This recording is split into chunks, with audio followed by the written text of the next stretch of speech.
यदि आप भी चाहते हैं मैट्रिक बोर्ड परीक्षा में अच्छे मार्क्स लाना और 2024 का टॉपर बनना तो बिल्कुल इस वीडियो को शुरू से अंत तक जरूर देख लीजिए, क्योंकि आपका जो मैट्रिक बोर्ड परीक्षा 2024 में होने वाला है उसमें पूछे जाने वाले विषय कोड 112 का साइंस का हम ओरिजिनल क्वेश्चन पेपर लेकर आए हैं। क्योंकि अभी से आपका तैयारी अगर बेहतर हो तो आने वाला एग्जाम में रिजल्ट आपका बहुत बेहतर होगा और आप चाहते हैं कि आपका सपना पूरा हो और आप मैट्रिक बोर्ड परीक्षा में टॉप करें या अच्छे मार्क्स लाकर अपने गाँव और समाज में नाम रोशन करें, तो बिल्कुल इस तरह के वीडियो को मिस नहीं करिएगा। आप बिल्कुल वीडियो से जुड़े रहिएगा और इस YouTube चैनल को सब्सक्राइब करके बेल आइकन को जरूर प्रेस कर लीजिए, क्योंकि इसके माध्यम से इसी तरह के क्वेश्चन आपको हमेशा देखने के लिए मिलते रहेगा। तो सबसे पहले बता दें कि साइंस में कुल मिलाकर आपके पास 110 प्रश्न होंगे, जिनमें 80 प्रश्न ऑब्जेक्टिव होंगे और वही 30 प्रश्न लघु उत्तरीय दीर्घ उत्तरीय होंगे। तो आप लोग जानते हैं कि जैसे 80% आपको एग्जाम होता है जो बोर्ड द्वारा लिया जाता है और 20% जो होता है प्रैक्टिकल से मिलता है, और आपको लिमिट जो पता है कि आपके बोर्ड एग्जाम में 1 से 80 वस्तुनिष्ठ प्रश्न पूछे जाते हैं, जिनमें से 40 प्रश्नों का उत्तर दिया जाता है। तो यह बात आपको बताने की जरूरत नहीं है, क्योंकि आप लोग सब जानते हैं। तो चलिए हम देरी नहीं करते हुए वीडियो को शुरू करते हैं। देखते हैं कि आज के वीडियो का पहला प्रश्न क्या है। अगर इस वीडियो को शुरू से अंत तक आप देख लीजिएगा तो निश्चित रूप से आपके बोर्ड परीक्षा में यह क्वेश्चन 100% आने वाला है। तो चलिए शुरू करते हैं वीडियो और देखते हैं कि आज का वीडियो का पहला प्रश्न क्या है। तो दिया हुआ है कि पोटेशियम की परमाणु संख्या 19 है, तो इसकी संयोजकता कितनी हो सकती है। तो याद करके रखना है कि पोटेशियम की परमाणु संख्या अगर 19 है तो इसकी संयोजकता होगा तो 1 होगा। ठीक है, अगली प्रश्न की ओर बढ़ेंगे। अगली प्रश्न दिया हुआ है दूसरे नंबर प्रश्न के, एल्केन का सामान्य सूत्र क्या है। एल्केन का सामान्य सूत्र क्या है, याद करके रखना है कि एल्केन का सामान्य सूत्र CnH2n है। अगर आपसे एल्कीन पूछा जाए तो CnH2n लगाना है, अगर आपसे अल्काइन पूछा जाए तो CnH2n-2 लगाना। बिल्कुल हम लोग एक एक क्वेश्चन को समझकर याद करेंगे, क्योंकि आपकी जो बोर्ड एग्जाम है बहुत नज़दीक है आपके, और अभी से आप तैयारी करना शुरू कर दीजिए और इस यूट्यूब चैनल से जुड़ जाइए, क्योंकि यह यूट्यूब चैनल आप लोगों को इसी तरह से सभी सब्जेक्टों का ऑब्जेक्टिव सब्जेक्टिव वीडियो रोज सुबह 6 बजे देते रहेगा। तो चलिए तीसरा नंबर प्रश्न देखते हैं। दिया हुआ है कि फ्लोरीन की परमाणु संख्या क्या है। फ्लोरीन की परमाणु संख्या क्या है, याद रखना है कि फ्लोरीन की परमाणु संख्या जो होता है 9 होता है। अगली प्रश्न की ओर बढ़ेंगे। 4 नंबर प्रश्न आप लोग देख पा रहे हैं कि दिया हुआ है कि कोई विलयन लाल लिटमस पत्र को नीला कर देता है, इस विलयन का पीएच मान कितना होना चाहिए। तो जब कोई विलयन लाल लिटमस को नीला कर देता है तो इस विलयन का पीएच मान होगा, याद करके रखना है 7 से अधिक, क्योंकि यह विलयन जो होगा क्षारीय होगा। चलिए अगली प्रश्न की ओर बढ़ते हैं। अगली प्रश्न दिया हुआ है 5 नंबर प्रश्न देख पा रहे हैं कि ऑक्सीजन का परमाणु भार क्या है। ऑक्सीजन का परमाणु संख्या पूछा जाए तो आप 8 लगा कर आइएगा, लेकिन अभी यहाँ आपसे पूछा जा रहा है कि ऑक्सीजन की परमाणु भार क्या है। तो बिल्कुल आप सोच समझकर किसी भी प्रश्न को उत्तर दीजिएगा एग्जाम में, ताकि आपका सपना साकार हो जाए। तो चलिए इस प्रश्न का सही उत्तर है 16, क्योंकि ऑक्सीजन का परमाणु भार होता है 16 और ऑक्सीजन का परमाणु संख्या पूछे तो 8। चलिए अगले प्रश्न की ओर बढ़ते हैं। बिल्कुल हम लोग निष्कर्ष के साथ एक एक प्रश्न पढ़ेंगे, ताकि आपको बोर्ड एग्जाम में कोई परेशानी नहीं हो। तो चलिए हम देखते हैं। अगली प्रश्न दिया हुआ है कि बॉक्साइट निम्नलिखित में से किस धातु का अयस्क है। बॉक्साइट निम्नलिखित में से किस धातु का अयस्क है, याद रखना है कि Al अर्थात एल्युमिनियम का अयस्क है। Al अर्थात एल्युमिनियम का अयस्क है। अगली प्रश्न की ओर बढ़ेंगे। 7वें नंबर प्रश्न आप लोग देख रहे हैं कि धातुओं की क्रियाशीलता का सही क्रम क्या होता है।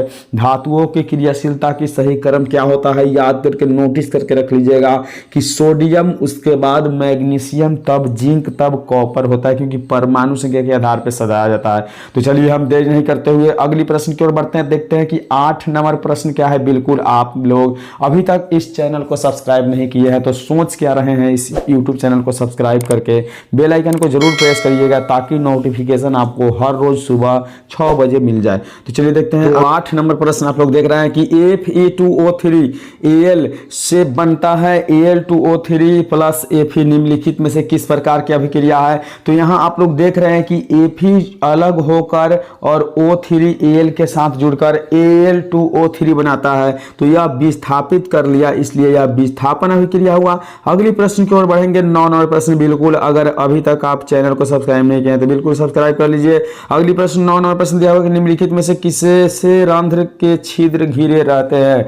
निम्नलिखित में से किससे रंध्र के छिद्र घिरे रहते हैं, याद रखना ऑप्शन बी अर्थात गार्ड कोशिका से घिरे रहते हैं। बिल्कुल एक एक प्रश्न इंपॉर्टेंट है इस वीडियो में, और इस चैनल के द्वारा जो भी वीडियो बनेगा वह इंपॉर्टेंट होगा आपके बोर्ड एग्जाम 2024 के लिए।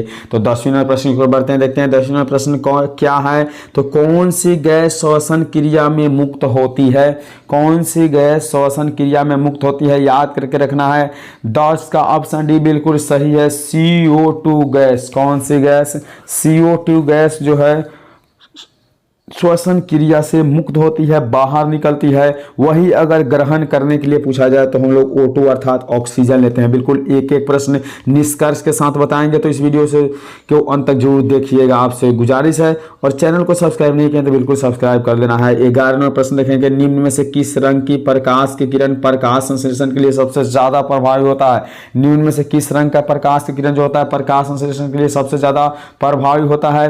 11 का सही उत्तर जो है ऑप्शन डी बिल्कुल सही है। लाल रंग की जो होती है वह सबसे ज्यादा प्रकाश को प्रभावशाली करती है। अगले प्रश्न की ओर बढ़ेंगे और इसी के साथ आपके सामने ला रहे हैं 13वां प्रश्न। देखिए 13वां प्रश्न दिया हुआ है कि ग्लूकोज के पूर्ण ऑक्सीकरण से क्या मुक्त होता है? ग्लूकोज के पूर्ण ऑक्सीकरण से क्या मुक्त होता है? याद रखना कि ऑप्शन डी इनमें से सभी। देखिए कितना झकास प्रश्न है। CO2 भी मुक्त होता है, ऊर्जा भी मुक्त होता है और H2O भी मुक्त होता है। तो ग्लूकोज को पूर्ण ऑक्सीकरण से मुक्त होता है इनमें से सभी। चलिए 13वां प्रश्न आपके सामने पेश किया जा रहा है। देखिए दिया हुआ है कि कोशिका झिल्ली किस प्रकार की झिल्ली है? कोशिका झिल्ली किस प्रकार की झिल्ली है? याद रखना कि अर्धपारगम्य झिल्ली है। कैसा झिल्ली है? कोशिका झिल्ली अर्धपारगम्य झिल्ली है।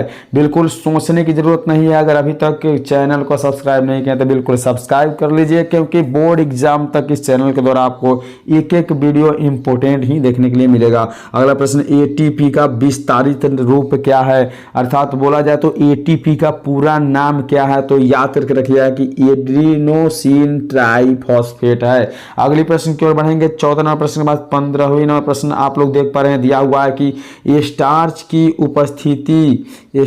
उपस्थिति के जांच के लिए किस विलयन का उपयोग होता है? तो स्टार्च की उपस्थिति के जांच के लिए जो विलयन का उपयोग होता है, याद रखना है कि वह आयोडीन की जो विलयन होती है स्टार्च के जांचने के लिए उपयोग किया जाता है। अगली प्रश्न की ओर बढ़ेंगे। 16वां प्रश्न आप लोग देख पा रहे हैं। दिया हुआ है कि प्रकाश संश्लेषण की दर निम्न में से किन कारकों पर निर्भर करती है?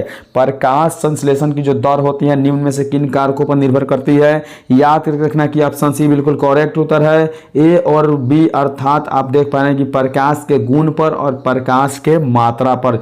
चलिए अगले प्रश्न को बढ़ते हैं। 17वां प्रश्न दिया हुआ है कि रक्त का लाल रंग निम्नलिखित में से किस प्रोटीन की उपस्थिति के कारण होता है? यह तो सभी किसी को पता होगा कि रक्त का लाल रंग निम्नलिखित में से किस प्रोटीन के कारण होता है। याद रखना है कि यह जो होता है हीमोग्लोबिन के कारण। हीमोग्लोबिन का कारण जो होता है खून लाल दिखाई देता है। अगली प्रश्न 28वां प्रश्न आप लोग देख पा रहे हैं। दिया हुआ है कि क्लोरोफिल वर्णक का रंग होता है। क्लोरोफिल वर्णक का रंग कैसा होता है? याद रखना है कि हरा होता है। बिल्कुल एक एक प्रश्न इंपोर्टेंट बताया जा रहा है आपको। बोर्ड एग्जाम से बिल्कुल रिलेटेड प्रश्न पूछे जाने वाले प्रश्न है, तो देरी मत कीजिए, इस यूट्यूब चैनल को जल्दी सब्सक्राइब करिए। और 19वां प्रश्न देखिए दिया हुआ है कि दांत का कठोरतम भाग है। दांत का कठोरतम भाग क्या है? तो याद रखना है कि इनामेल जो है दांत का कठोरतम भाग होता है। अगली प्रश्न 20वां प्रश्न आपके सामने दिखाई दे रहा है। दिया हुआ है कि थायरॉक्सिन हार्मोन के संश्लेषण में किसका होना आवश्यक है? थायरॉक्सिन हार्मोन के संश्लेषण में किसका होना आवश्यक होता है? याद रखना है कि आयोडीन का होना बहुत ज्यादा आवश्यक होता है। किसका होना? आयोडीन का होना। अगली प्रश्न 21वां प्रश्न दिया हुआ है कि अपघटन का उदाहरण है।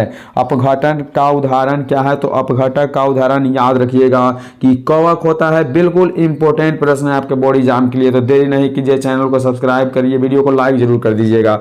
अगली प्रश्न, पृथ्वी पर ऊर्जा का मुख्य स्रोत है। पृथ्वी पर ऊर्जा का मुख्य स्रोत क्या है? याद रखना है कि पृथ्वी पर जो ऊर्जा का मुख्य स्रोत होता है सूर्य होता है। सूर्य के बिना कुछ भी संभव नहीं है, सूर्य के बिना। चलिए अगली प्रश्न को देखेंगे। निम्नलिखित में से कौन पर्यावरण का हिस्सा है? निम्नलिखित में कौन पर्यावरण का हिस्सा है? याद रखना किसकी जो सही उत्तर है इनमें से सभी। जैसे आप देख पा रहे हैं वायुमंडल, जल मंडल और स्थल मंडल जो होते हैं पर्यावरण का मुख्य हिस्सा होते हैं। अगली प्रश्न 24वां प्रश्न दिया हुआ है कि वन पारिस्थितिक तंत्र में कितने पोषी स्तर होते हैं? एक वन पारिस्थितिक तंत्र में कितने पोषी स्तर होते हैं? याद रखना कि ऑप्शन डी बिल्कुल सही उत्तर है, 4 इसका सही उत्तर हो जाएगा। अगली प्रश्न 25वां प्रश्न दिया हुआ है कि निम्नलिखित में कौन ऊर्जा अनवीकरणीय स्रोत है? निम्नलिखित में कौन ऊर्जा का अनवीकरणीय स्रोत है? तो इसका जो सही उत्तर है ऑप्शन सी पेट्रोलियम। तो बिल्कुल इस वीडियो में हम कवर किए हैं 1 से 25 वस्तुनिष्ठ प्रश्न, और अगली वीडियो में हम कोशिश करेंगे कि इसके आगे वाले क्वेश्चन जो इसमें बाकी रह गए इंपॉर्टेंट वो बताएंगे। तो बिल्कुल अगर वीडियो अच्छा लगा हो तो लाइक जरूर कर दीजिएगा, चैनल पर पहली बार है तो सब्सक्राइब करके बेल आइकन को जरूर प्रेस कर लीजिएगा, और एक छोटा सा प्यारा सा कमेंट करके बता दीजिए कि अगर आपको इसके आगे की पार्ट चाहिए तो आप कमेंट कर दीजिए, जरूर हम इसके आगे का पार्ट्स लेकर आएंगे। तो चैनल को सब्सक्राइब कर लिए। चलिए मिलते हैं अगले वीडियो में, तब तक के लिए बाय।